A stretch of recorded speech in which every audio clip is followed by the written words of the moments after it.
একটা মাটির চাকার থেকে গোলাপ ফুলের ঘেরান আসে। এ মাটির চাকা, তুমি কোনো মেশক আম্বার না কোনো গোলাপ ফুল না কোন সুগন্ধি তুমি পরিচয় দাও। মাটির চাকা উত্তর দেয়, আমি কোনো গোলাপ ফুল, কোনো মেশক আম্বার, কোনো অন্য কোনো ঘেরান কিছুই না, আমি নিছক একটা মাটির চাকাই। তোমার থেকে এত সুন্দর ঘেরান কেন আসে? আমার সঙ্গে একটা গোলাপ ফুল পুইটা লাইগা মিশা ছিল, ওই ফুলের ঘ্রাণ ঢুকতে ঢুকতে এখন আমি সাধারণ মাটির চাকা নাই, আমি একটা গোলাপ ফুলে পরিণত হয়ে গেছি। এই আল্লাহর বান্দারা, তোমরা সাদিকিন বান্দাদের সঙ্গী হও। তাইলে বোঝা গেল বাজান, সাদিকিন বান্দাদের সঙ্গী হইলে আল্লাহর ফজল ও করমে মানুষ শয়তানের ধোঁকার থেকে বাঁচা যাবে। কথা কয় না? কি দরকার আছে না নাই? এ কবরের যাত্রীরা, হে পর্দার আড়ালের মা বোনেরা, বাজান তোমাদের সঙ্গে আমাদের কোনো ঝগড়া নাই, কোনো মারামারি কাটাকাটি কিচ্ছুই নাই। বাজান তোমার কবরে তুমি যাবা, আমার কবরে আমি যাব।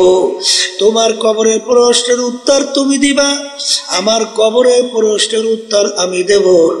কারণ বাজান আল্লাহর রাসূল সাল্লাল্লাহু আলাইহি ওয়াসাল্লাম দুনিয়ায় থাকা অবস্থায় তার কলিজার টুকরা সন্তান ফাতেমা রাদিয়াল্লাহু তাআলা আনহা তাকে ইঙ্গিত করে বলছিলেন, ইয়া ফাতেমা তু আনকিজি নাফসাকি মিনান নার। হে ফাতেমা রে, দুনিয়ায় থাকা অবস্থায় নিজে আমল করো, জাহান্নামের আগুন থেকে বাঁচো। ও ফাতেমা, এরপরে অন্ধকার কবরে যাই আসো। ফাতেমা যদি কবরে পরিচয় দাও, আমি আখিরি জামানার নবীর মেয়ে। আল্লাহ রাসূল সাল্লাল্লাহু আলাইহি ওয়াসাল্লাম বলেন, ফাতেমা রে, এই পরিচয় কবরে কোনো কাজ হবে না।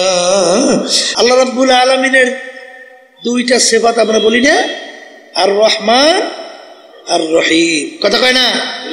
রহমান রহিম বলি না, অর্থ তো বলি সবই দয়ালু। অর্থ কি করি? দয়ালু বলি না। দুইটা দয়ালু আনলেন কেন? রহমান রহিম, যিনি রহমান তিনি রহিম। কথা ঠিক না ঠিক? আনলেন কেন? আল্লাহ রাব্বুল আলামিন রহমান আম শব্দ, অর্থাৎ দুনিয়ার ব্যাপারে আল্লাহ রাব্বুল আলামিন কাফেরদের ব্যাপারেও রহমান, নাস্তিকদের ব্যাপারেও রহমান, জালেমদের ব্যাপারেও রহমান, খুনিদের ব্যাপারেও রহমান। কারণ আল্লাহ রাসূল সাল্লাল্লাহু আলাইহি ওয়াসাল্লামের উপরে যখন কাফের আঘাত করছে, আল্লাহ সহ্য করতে পারে? আসতে কয় পারে? তারপর আল্লাহ কিছু বলছে? কিছু? এই যখন বৃষ্টি পড়ে, কাফের বাড়ির দরজায় বৃষ্টির যে পানির স্বাদ আর মোমেনের বাড়ির দরজার পানির স্বাদ ভিন্ন না? হ্যাঁ, ডিপ টিউবওয়েল বাসায় কাফের বাড়ির দরজায় ডিপ টিউবওয়েলের পানি আর মোমেনের বাড়ির দরজার ডিপ টিউবওয়েলের পানি একটা ভিন্ন। সবার জন্য কি রহমা? সবার জন্য কি? কিয়ামতের ময়দান আমার মালিক বলবেন, হে নাফরমানের দলেরা, আজকে আমার বান্দা বান্দীদের সঙ্গে একত্রে আর থাকতে পারবি না, আজকে তোরা পৃথক হইয়া যা, আজকে পৃথক হইয়া যা। এই আয়াত যখন আসলেন, ইমামুল আজম আবু হানিফা রাহমাতুল্লাহ আলাইহি তার ভিতরে এমন ভয় এসে গেল, হে আমার দয়ার মালিক, তুমি যেদিন ঘোষণা করবা নাফরমানের দলেরা আমার বান্দা বান্দি থেকে তোরা পৃথক হ, তার ভিতরে এমন ভয় এসে গেল, সেদিন ঘোষণায় যদি আমি আবু হানিফা যদি নাফরমানের কাতারে পইরা যাই, তখন আমার কি উপায় হবে? এমন দুই চোখ দিয়ে বাইয়া বাইয়া পানি পড়ে, শরীর থর থর করিয়া কম্পন শুরু হয়ে গেল। বারবার ঘুরাইয়া ঘুরাইয়া শরীফ তেলাওয়াত করে, রুকু সিজদা করার খেয়াল নাই।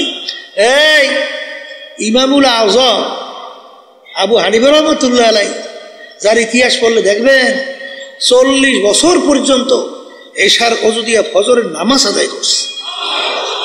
আল্লাহু আকবার। এই দুনিয়া থাকা অবস্থায় আল্লাহর সঙ্গে 99 বারের মতো স্বপ্ন যোগে সাক্ষাৎ হয়েছে। কি বলছে? যার উপাধি ছিল জমানার আবু হানিফা, জমানার আবু হানিফা যার উপাধি ছিল, সেও ভয়তে কান্দে আর বলে, মালিক আমি যদি নাফরমানে কাতারে পড়ি আমার কি অবস্থা হবে। কি বুঝলে? তাহলে এই স্মরণ আসতে হইলে, এই অনুভূতি আসতে হইলে আল্লাহর জিকির বেশি করা লাগে না? আসতে কয়, জোরে বলে লাগবে কি লাগবে না? এই যে আমার বাজানদেরকে বলবো, এই যে শোনেন তরিকা, পীর মুরিদি, এই যে চরমনাই তরিকার নাম কি? চিশতিয়া সাবিরিয়া তরিকা। এই তরিকার কাজটা কি?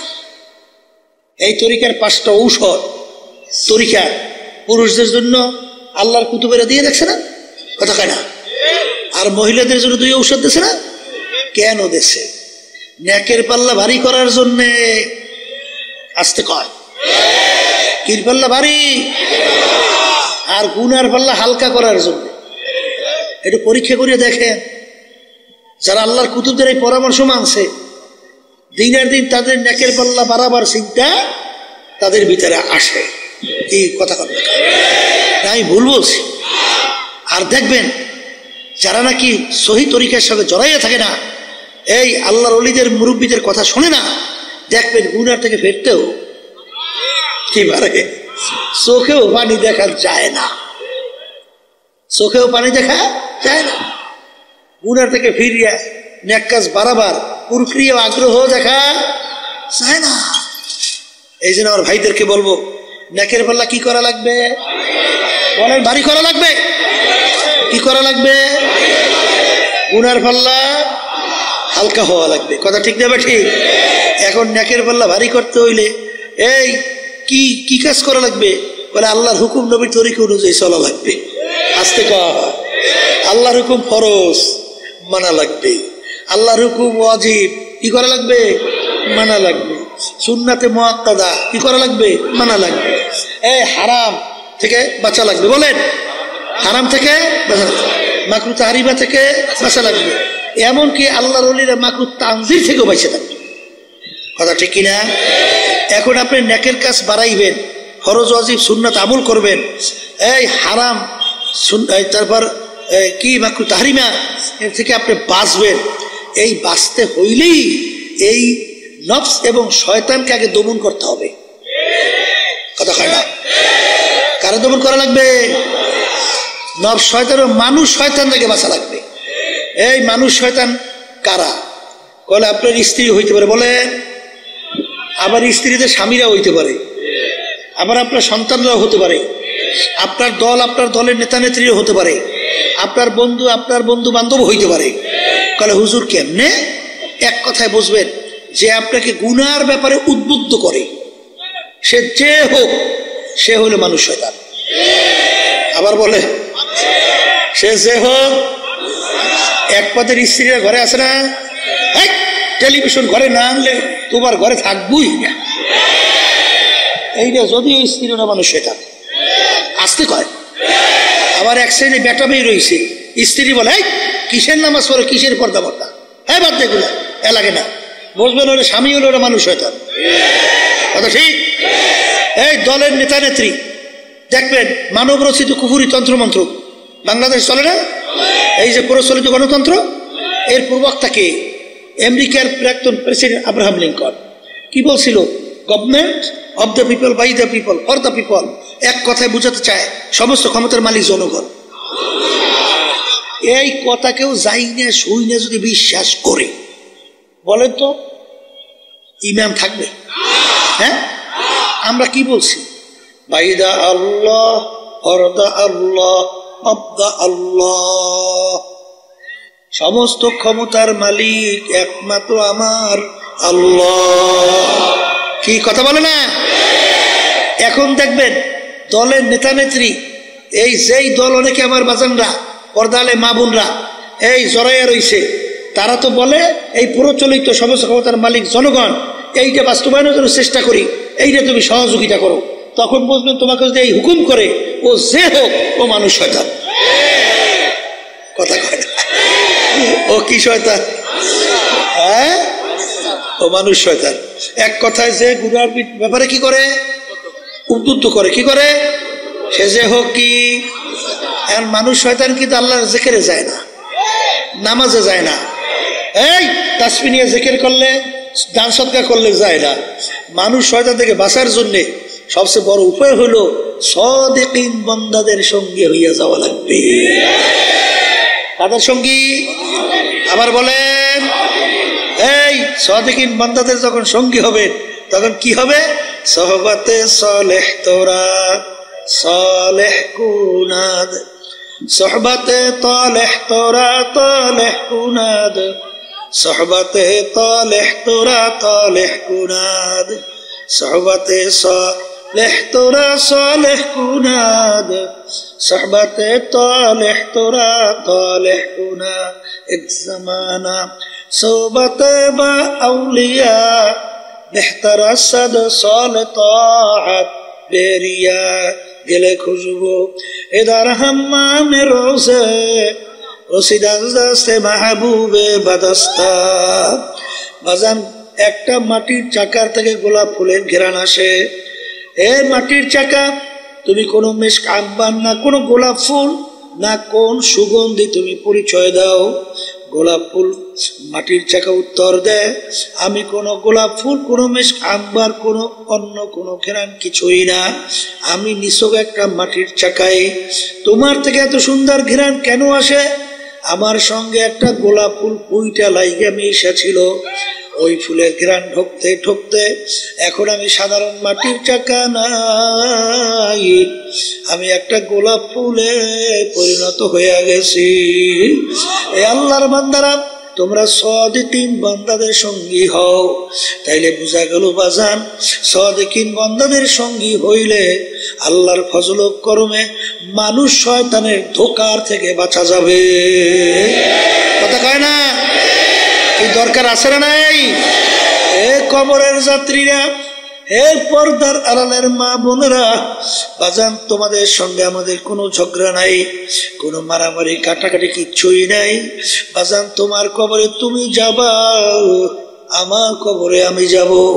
তোমার কবরের প্রশ্নের উত্তর তুমি দিবা, আমার কবরের প্রশ্নের উত্তর আমি দেব।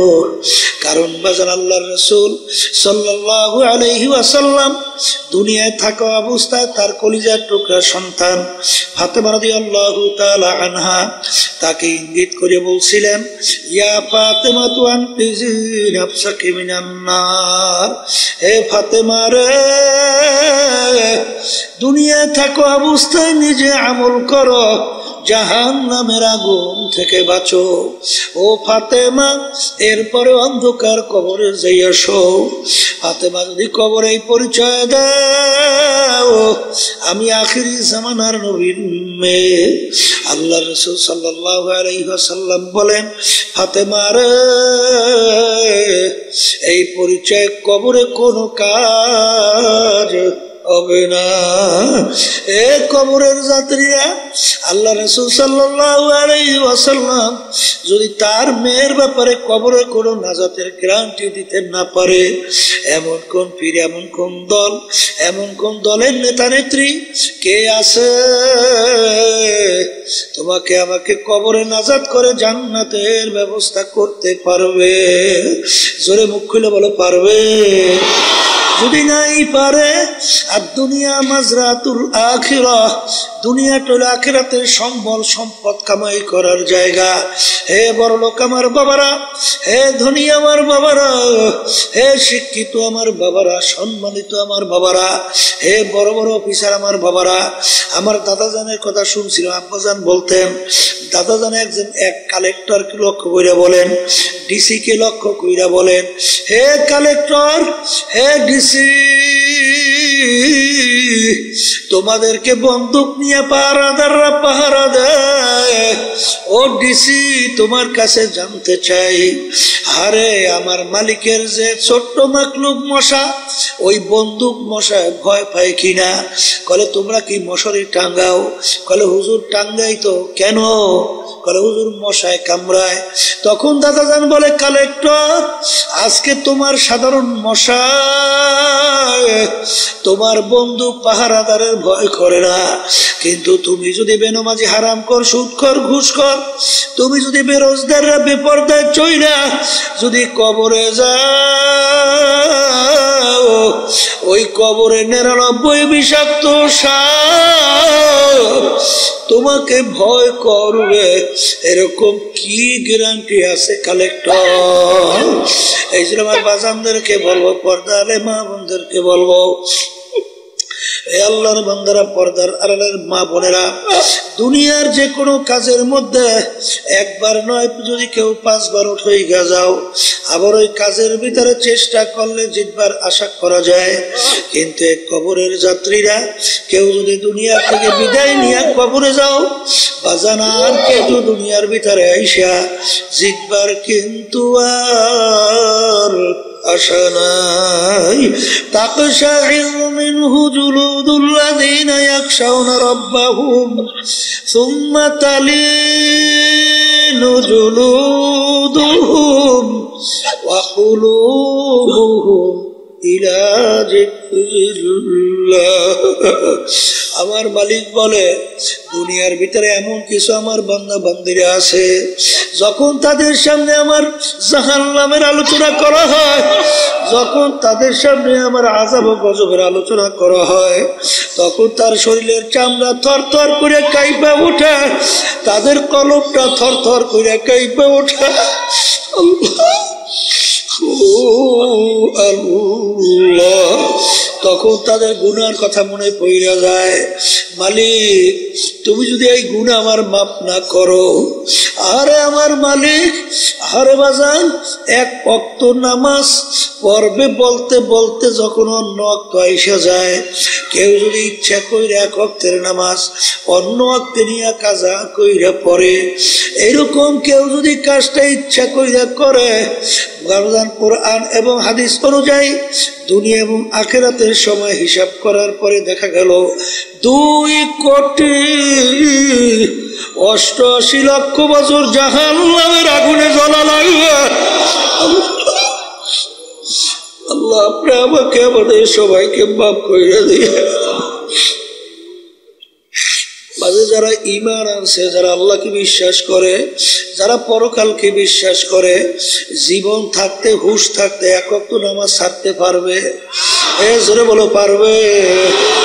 কিন্তু বাজান, ভালো করে মনকে বুঝাও বাজান, কিছুদিন পরেই রমজান মাসের রোজা আসতে আছে। কেউ যদি ইচ্ছা করে একটা রোজা ছাইরা দাও, বাজার কোরআন এবং হাদিস অনুযায়ী দুনিয়া এবং আখিরাতের সময় হিসাব করার পরে দেখা গেল একটা রোজার অপরাধের কারণে 70,000 বছর জাহান্নামের আগুনের ভিতরে জ্বলতে হবে। আল্লাহ, আপনি আমাকে আমাদের সবাইকে মাফ করে দিয়ে। বাজার, মন চাইলে মিথ্যা কথা বলো, কিন্তু একটা মিথ্যা কথা যদি কেউ ইচ্ছা কইরা বলো, একটা কবিরা গুনাহ অর্থ 7,000 বছর জাহান্নামের আগুনে জ্বলতে হবে। কেউ যদি অন্যায়ভাবে একটা লোককে হত্যা করো, আবাদুল আবাদ জাহান্নামের হুকুম হইয়া যাবে, কোনদিন জাহান্নাম থেকে পাপ মাপ পাবে না। এই জন্য আমার বাজানদেরকে বলো, কেউ ঘুষ সুদ খাইয়া বাজান সরকারি দলের সঙ্গে জড়াইয়া টেন্ডারবাজি চাঁদাবাজি কইরা বিভিন্ন কায়দায় সম্পদ গুছাইয়া বাজান, আরে বিল্ডিং একটা পর একটা তৈরি করলো, আরে সরকারি ক্ষমতায় অফিসার থাইকা ঘুষ সুদ খাইয়া বিরাট অট্টালিকা তৈরি, সম্পদের পাহাড় গড়লো। আল্লাহ রাসূল সাল্লাল্লাহু আলাইহি ওয়াসাল্লাম বলেন, যে হারাম মালের দ্বারা রক্ত এবং গোশত তৈরি হবে, তার জায়গা জাহান্নাম সারা হবে না। এই জন্য বাজান, আল্লাহর ওলিদের ইতিহাস পড়লে দেখবা, হুঁশ থাকতে, জীবন থাকতে বাজান একটা হারাম তো দূরের কথা, মাকরুহ তাহরিমার কাছেও গুনার কাছে যাইতেন না। কারণ কি, তাদের ঈমান ওইভাবে মজবুত ছিল। এ কবরের যাত্রীরা, এ পর্দার আড়ালের মা বোনেরা, বাজার আমি বলি নাই, কোন পীর বলে নাই, কোন মুফতি মুহাদ্দিস বলে নাই, আল্লাহ এবং আল্লাহর রাসূল বলছে, আমি শুনাই যাইতে আছি, উলামায়ে কেরাম শোনায়। আল্লাহর হাবিব বলেন, আল কবরু রাউযাতুম মিন রিয়াজিল জান্নাহ আও হুফরাতুম মিন হুফারিন নার। আল্লাহর হাবিব বলেন, আমার উম্মতেরা, এ আমার সাহাবারা, এই যে কবর দেখো, এই কবর কিন্তু আসল কবর না। কোন কোন আল্লাহর বান্দা বান্দির জন্য হারে কবরটা একটা বেহেশতের বাগান হইয়া যাবে। আল্লাহ আপনি আমার জন্য আমাদের সবার জন্য কবুল করে নেন। আল্লাহ রাসূল বলেন, ও আমার উম্মতেরা, কোন কোন নাফরমানের কবরের মধ্যে জাহান্নামের আগুন এসে ভইরা যাবে। আল্লাহ আপনি আমাকে আমাদের সবাইকে মাফ কইরা দিয়ে। আল্লাহর হাবিব বলে, ও আমার উম্মতেরা, কোন কোন নাফরমানের কবরের মধ্যে 99 তিননিনা লাউ নুফিকা ফিল আরদি মা আনবাতাত খাদরা। কোন কোন নাফরমানের কবরের মধ্যে একটা না দুইটা না 99টা বিষাক্ত সাপ জমা হইয়া যাবে। কিয়ামত পর্যন্ত নাফরমানকে পেঁচাইয়া পেঁচাইয়া ঠোকরাইতে থাকবে। ওই সাপ কেমন বিষধর সাপ হবে। আল্লাহর হাবিব বলেন, দুনিয়ার দিকে মুখ কইরা ফুক দিলে কোনো গাছপালা মাথা জাগাতে পারতো না। এত বিষদার সাপ নাফরমানকে পেঁচাইয়া পেঁচাইয়া ঠোকরাইবে। আরে বাজার আমি বলি নাই, আল্লাহ রাসূল বলছেন, শুনাই রাখি, কে মানবা তা জানি না। এই যে আমার বাজানদেরকে বলবো, পর্দা আলে মা বোনদেরকে বলবো, নেকের পাল্লা ভারী করো, গুনার পাল্লা হালকা করো। আর নেকের পাল্লা ভারী করার জন্য শত্রু থেকে বাঁচা লাগবে। জিন শয়তান, মানুষ শয়তান, নফসে আম্মারা শয়তান। নফসে আম্মারা শয়তান থেকে কিভাবে বাঁচবা বাজান? আল্লাহ রাসূল বলে, রজানা মিন জিহাদিল আসগরি ইলা জিহাদিল আকবার। এ আমার সাহাবারা, বড় যুদ্ধের থেকে ছোট যুদ্ধের থেকে রওনা করলাম, ছোট যুদ্ধের থেকে বড় যুদ্ধের দিকে রওনা করলাম। সাহাবায়ে কেরাম বলেন, আল্লাহ রাসূল, এর চেয়ে আবার বড় যুদ্ধ কোনটা? আল্লাহ রাসূল সাল্লাল্লাহু আলাইহি ওয়াসাল্লাম বলে, নফস আম্মারার সঙ্গে জিহাদ করা এর চেয়ে বড় যুদ্ধ। অত সহজ মনে করলে হবে না, বড় কঠিন। এই জন্য আল্লামা সিস্তি রহমাতুল্লাহ আলাইহি, আল্লাহু আকবার, আল্লাহু আকবার বাজান, আল্লাহ करीमा बख्शा बर हाल मा के हस्ता मसीरे कमंद हवा ए আমার মালিক। আরে 40 বছর বয়স হয়ে গেল, তারপরেও তিনি মাওলার মালিকের কাছে দোয়া করে, 40 সালে উমরে আজিজাত গুজাশত মেজাজে তু আজ হালে তফলি নাগাশ। এ আমার দয়ার মালিক, বয়স তো 40 হয়ে গেল, কিন্তু এখন পর্যন্ত সেই ছোট বাচ্চাদের তবিয়ত এখন পর্যন্ত দূর হয় না। মালিক, তুমি দয়া মায়া করে তোমার কুদরতি কোলের মধ্যে যদি টান দিয়া জায়গা না দাও, মালিক আমার কোন উপায় থাকবে। এই জন্য আমার ভাইদেরকে বলবো, পর্দারে মা বোনদেরকে বলবো, বাজার আজকে চক্ষু খোলা দুনিয়া, স্বাধীনতা পাইছেন বাজার। স্বাধীনতার মধ্যে যা মনে করে তা করবা, আমার মালিক কিন্তু কিছু বলবেন না। কারণ আমার মালিক বলছেন, তোদেরকে আমি স্বাধীনতা দান করলাম কেন? লিয়াবলুয়াকুম আইয়ুকুম আহসানু আমালা, পরীক্ষা নেওয়ার জন্য। কে আমার হুকুম অনুযায়ী ভালো কাজ করো, আর কে আমার হুকুমের বিরুদ্ধাচরণ করো। এই পরীক্ষার জন্য তোদেরকে আমি স্বাধীনতা দান করলাম। এই স্বাধীনতার মধ্যে যে যেরকম ইচ্ছা সেরকম চলবা, আমার মালিক কিন্তু কিছুই বলবেন না। কিন্তু মনে রাখিস, কুল্লু নাফসিন যায়িকাতুল মাউত। আমার মালিক তোমার আমার প্রত্যেকের মুখের ভিতরে মৌতের বর্ষি লাগাইয়া, আমার মালিক সাইরে দিয়া ঢিল দেয়।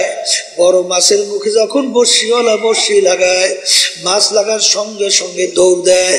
মনে হয় যেন মাছ ডাক দিয়ে বলে, বর্ষিওয়ালা আমি তোমার থেকে সুইটা চলে আসি। আর বর্ষিওয়ালা ডাক দিয়ে বলে, মাছ তুই যত দৌড়াও, তোর মুখের ভিতরে আমি বর্ষি লাগাইয়া ছাইরা দিছি। তামা পুষ্করি পানির ভিতরে ঘুরতে ঘুরতে ঘুরতে ঘুরতে যখন হায়াতের, যখন তুই দুর্বল হইয়া যাবি। যখন পানির উপরে পেটটা ভাসাইয়া দিবি, আস্তের উপরে তোকে আমি ধৈর্য নিয়ে আসবো, আর থাকতে পারবি না। ঠিক বাজার আজকে খোলা দুনিয়ায়, স্বাধীনতার দুনিয়ায়, আজকে টাকার গরমে, ক্ষমতার গরমে, শিক্ষার গরমে, আল্লাহু আকবার সম্মানের গরমে, দলের নেতা নেত্রীর গরমে ধরাকে সরাগে যারা মনে করো না, আমার মালিক বলেন কুল্লু নাফসিন যায়িকাতুল মাউত, তোদের মুখের ভিতরে বর্শি লাগাই আমি ঢিল দিয়ে দিলাম। যেদিন হায়াতের বেড়া পার করবি, আমার আজরাইল যখন তোর বাড়ির দরজায় সিটি বাজাইয়া বলবে, যত ডাক্তার কবিরাজ তোকে চেষ্টা করুক না কেন, যত ইঞ্জেকশন স্যালাইন পুশ করুক না কেন, রাখতে কিন্তু আর পারবে না। এ নাফরমান, এখন দুনিয়ার দিকে তাকাইয়া দেখ, এখন তোর অবস্থান কি?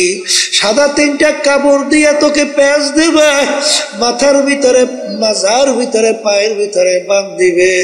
এখন কোথায় তোমার পীরগিরি, কোথায় তোমার মেম্বার চেয়ারম্যান গিরি, কোথায় তোমার এমপি গিরি, কোথায় তোমার মুফতিগিরি, কোথায় তোমার মুহাদ্দিসগিরি, কোথায় তোমার টাকার গরম, কোথায় তোমার ক্ষমতার গরম, কোথায় তোমার শিক্ষার গরম, কোথায় তোমার অট্টালিকার বাহাদুরি, কোথায় তোমার কি?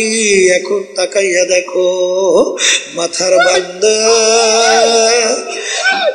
বুঝা গেল